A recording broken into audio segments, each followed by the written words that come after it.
চট্টগ্রামে প্রকাশ্যে গুলিতে দুই যুবলীগ নেতা খুন করার ঘটনায় এখনো কাউকে গ্রেফতার করতে পারেনি পুলিশ। এখনো থানায় হয়নি কোনো মামলা। তবে নিহতদের মরদেহ ময়নাতদন্তের জন্য আনা হয় চট্টগ্রাম মেডিকেলের মর্গে। পুলিশ জানায়, গতকাল রাতে যুবলীগ নেতা মোহাম্মদ আনিস ও মাসুদ কায়সার কুয়াইশ থেকে অটোরিকশা করে হাটহাজারী যাচ্ছিলেন। পথে বায়েজিদের নাহার গার্ডেন এলাকায় মোটরসাইকেলে করে কয়েকজন যুবক তাদের অটোরিকশাটি গতিরোধ করে গুলি করতে থাকে। সেখানে ঘটনাস্থলেই মারা যায় আনিস, গুলিবিদ্ধ হয় অটোরিকশা চালক আরিফ। মাসুদ সেখান থেকে পালাতে সক্ষম হলেও 2 কিলোমিটার দূরে হাটহাজারী কুয়াইশ সুপারিপাড়া এলাকায় বাড়ির নিকটে গেলে সেখানে আবার গুলি করে দুর্বৃত্তরা। এতে সেখানেই মাসুদের মৃত্যু হয়।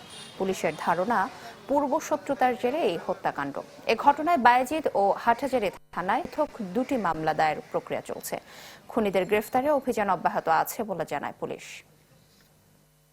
আমরা এই ঘটনায় যারা ঘটিয়েছেন আমাদের কাছে কয়েকজন সাসপেক্টেড আসামির নাম পেয়েছি আমরা।